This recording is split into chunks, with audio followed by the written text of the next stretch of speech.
আসসালামু আলাইকুম প্রিয় দর্শক। আপনারা সবাই কেমন আছেন? আজকে আপনাদেরকে খুবই সহজ করে জালপেস পিঠা বানানোর রেসিপি দেখাবো। আজকের পিঠার রেসিপিটা শুধুমাত্র আতপ চাউলের সাথে একটা জিনিস ব্যবহার করলে এই পিঠা বানানোর সময় কোনো রকমের বাটাবাটির ঝামেলা ছাড়াই পিঠাগুলো খুব সহজে এরকম সুন্দর চিকন করে আপনারা সবাই বানাতে পারবেন। একেবারে নতুন যারা তারাও পারবেন। তো পিঠা বানানোর জন্য এখানে আমি ২৫০ গ্রামের মতো চাল ভিজিয়ে রেখেছিলাম। এটাকে আমি ৩-৪ ঘন্টা ভিজিয়ে রেখেছিলাম। তার সাথে একটু পানি দিয়ে দিলাম। দিয়ে জাস্ট এটাকে ব্লেন্ডার দিয়ে ব্লেন্ড করে নিব খুব ভালো করে। এই ব্লেন্ডার দিয়ে ব্লেন্ড করে নিলেই কিন্তু এই পিঠাটা হয়ে যাবে। কিন্তু কিছু কাজ আছে সেটা ফলো করতে হবে আপনাদেরকে। যদি আপনারা ঠিক সেরকম করে বানান, আমি যেরকমটা করছি ঠিক এরকম করে বানালেই কিন্তু কোনো রকমের বাটাবাটির ঝামেলা ছাড়াই বানাতে পারবেন এই পিঠাগুলো। তো ১ম এ ব্লেন্ডার করে নিয়েছি খুব ভালো করে। এখন ব্লেন্ডার করা এই চাউলের গুঁড়াটাকে আমি এখন ছেঁকে নিব একটা চিকন ছিদ্রযুক্ত ছাঁকনি দিয়ে। এই ছাঁকনিটা কিন্তু খুবই মিহি। আপনারা চাইলে কিন্তু গুঁড়ি চালনি দিয়েও চেলে নিতে পারবেন, এই কাজটা করে নিতে পারবেন। তো এই যে দেখুন আমাদের এটা এই যে ছেঁকে নেওয়ার পরে এইটুকু বেরিয়েছে সুজি, এটা আমি ফেলে দিব বা যাই করি কিছু একটা করতে পারবো আরকি। আর এর সাথে দিয়ে দিব আমি ৩ টেবিল চামচ ময়দা। ৩ টেবিল চামচ ময়দা দিয়েছি। আপনারা চাইলে আরেকটু বেশিও দিতে পারবেন, কোনো সমস্যা হবে না এতে। এখন এই ময়দাটাকে এইটার সাথে খুব ভালো করে আমরা মিশিয়ে নেব। মিশিয়ে নেওয়ার পরে এটাকে যখন আমরা সুন্দর করে মিশিয়ে নেব, এর সাথে আমরা লবণ এড করে নিব যাতে করে পিঠার টেস্টটা আরো বেশি ভালো হয়। লবণ না দিলে কিন্তু পিঠা খেতে মজা লাগবে না। সেজন্য স্বাদ অনুযায়ী লবণটা দিয়ে দিতে হবে অবশ্যই।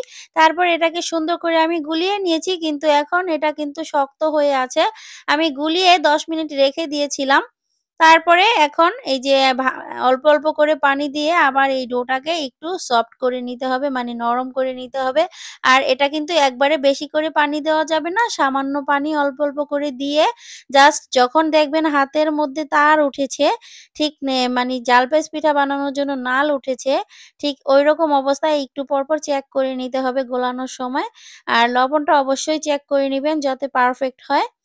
তারপরে এই যে এখন আমরা এভাবে করে দেখব যে তার উঠেছে কিনা। যদি দেখি এরকম তার উঠেছে তাহলে বুঝবো পারফেক্ট হয়েছে। তো এই পর্যায়ে আমরা এখান থেকে অর্ধেকটা ডো একটা পলিব্যাগের মধ্যে ভরে নিব আরকি। সেখানে চিকন করে একটা ছিদ্র করে নিব।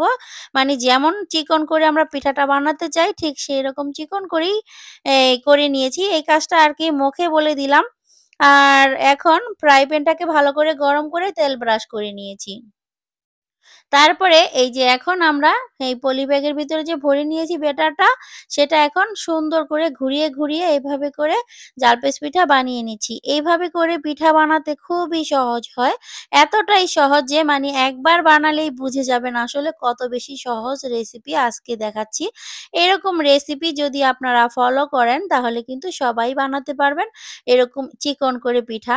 যাদের হাতে নাকি নাল ওঠে না বা মানে ভয় পাচ্ছেন পিঠা বানাতে, এভাবে করে বানালে কোনো ভয়ের কারণ নেই। একদম ১ম চান্সেই পিঠাগুলো হয়ে যাবে। এই তো দেখুন আমাদের পিঠাটা ৩০ সেকেন্ডের মধ্যে হয়ে গিয়েছে। তো এখন আমি একটা প্লেটের মধ্যে তুলে নিলাম। তুলে নিয়ে জাস্ট উল্টিয়ে রেখে দিয়ে এভাবে করে পিঠাটাকে ভাঁজ করে নিব। তো এইটা কিন্তু খুবই সহজ এই পিঠাটা বানানো। তো আপনারা চাইলে কিন্তু এইভাবে করে পিঠা বানিয়ে খুব সহজেই সবাইকে খাওয়াতে পারবেন। এই পিঠাগুলো বানিয়ে বছর জুড়ে সংরক্ষণ করেও রাখা যায়। অনেক সহজ এই পিঠা বানানো এখন হয়ে গেছে। আগের দিনের নানি-দাদিরা তো অনেক কষ্ট করে এই পিঠা বানাতো। এই পিঠার চাউলের গুঁড়া করে এনে তারপরে আবার চাউলের গুঁড়াটাকে কাপড় দিয়ে চালতে হতো। তারপরে আবার ভিজিয়ে রেখে পাটায় বাটতে হতো, তারপরে বানাতে হতো। তো এখন যেহেতু ডিজিটাল যুগ, এই যুগে এসে দেখুন কত সহজে কত সুন্দর করে পিঠা বানিয়ে নিলাম। তো আমি কিন্তু ২ টা কালার করেছি। তো এটা আর বাকি অর্ধেকটার মধ্যে আমি একটু ফুড কালার মিশিয়ে নিয়েছিলাম জর্দা রং। এটা দিয়ে আমি করে দেখাচ্ছি একটা। ২ টা দিয়ে ২ টা পিঠা করে দেখালাম আপনাদেরকে। তো এগুলো একটা দেখলেই বুঝা যায়। তো আমি এই যে দেখুন পিঠাটা যে দিচ্ছি এখানে কিন্তু একটা টেকনিক আছে। খুব বেশি জোরে, জোরে ঘোরাতে হবে। আস্তে, আস্তে ঘোরালে কিন্তু বড়, বড় ফোঁটা পড়ে যাবে। এটা কিন্তু মাথায় রাখতে হবে। একদম তাড়াতাড়ি করে ঘুরিয়ে, ঘুরিয়ে নিতে হবে। এভাবে করে ঘুরিয়ে ঘুরিয়ে, ঘুরিয়ে নিলেই হয়ে যায়। তো এখন আমি এই পিঠাটা আপনাদেরকে ফ্রাই প্যানের মধ্যেই ভাঁজ করে দেখাবো। মানে ২ ভাবেই করা যায়। তো ফ্রাই প্যানের মধ্যে করতে গেলে একটু রিস্ক মানে গরম তো সেজন্য একটু প্রবলেমই হয়। তারপরেও আপনাদেরকে একটু দেখিয়ে দিচ্ছি। এভাবে করে ফ্রাই প্যানের উপরেও কিন্তু করে নেওয়া যায় কাজটা। খুবই সাবধানে করতে হবে এই ক্ষেত্রে। আর নয়তোবা আপনারা কিন্তু একটা প্লেটের উপরে তুলেও করতে পারেন। আগেরটা যেভাবে করেছি ঠিক ওইভাবে করে। তো এই যে দেখুন এই পিঠাটাও কিন্তু খুব সহজে করে নিলাম। আর এত সহজ আর এত সুন্দর হয় পিঠাগুলো মানে মুখে দিলেই মিলিয়ে যায়। এতটাই সফট হয় এই পিঠাগুলো। তো যাই হোক আমার কিন্তু ২ টা কালারের পিঠা আপনাদেরকে দেখিয়ে দিলাম। এই পিঠাগুলো আমার অনেকগুলো পিঠা হয়েছিল। তো সবগুলো পিঠা বানাতে দেখাতে গেলে তো ভিডিওটা অনেক বেশি বড় হয়ে যেত। সেজন্য সবগুলো বানিয়ে আপনাদেরকে দেখালাম না। জাস্ট ২ টাই দেখিয়ে দিলাম। দেখুন কত সুন্দর হয়েছে আর কতটা চিকন হয়েছে পিঠাগুলো। এরকম চিকন পিঠা কিন্তু সবাই খুব সহজে এরকম করে বানাতে পারবেন। তো এই যে পিঠাগুলো এখন আমি রৌদ্রে শুকিয়ে নিয়েছি। তো এই পিঠাগুলো কিন্তু খুব কড়া রৌদ্রেও দিতে হয় না। হালকা একটু রৌদ্রে দিলেও হয় অথবা ফ্যানের বাতাসের নিচে রেখে দিলেও কিন্তু শুকিয়ে যাবে। তবে মানে অনেক দিনের জন্য যদি সংরক্ষণ করতে চান তাহলে কিন্তু অবশ্যই রৌদ্রে দিয়ে ২ দিন ভালো করে শুকিয়ে নিয়ে তারপরে একটা কন্টেনারের মধ্যে ভরে রেখে দিতে হবে। তো আমার এই পিঠাটা এখন আপনাদেরকে একটু ভেজে দেখাবো কেমন হয়েছে। তো এই যে দেখুন আপনাদেরকে একটু ভেজে দেখাচ্ছি। পিঠাটা তেলে দেওয়ার সাথে সাথেই ফুলে কত ডাবল হয়ে যাচ্ছে। আর একদম মানে মুখে দিলেই তুলোর মতো সফট আর মুচমুচে অনেক মজাদার একটা পিঠা।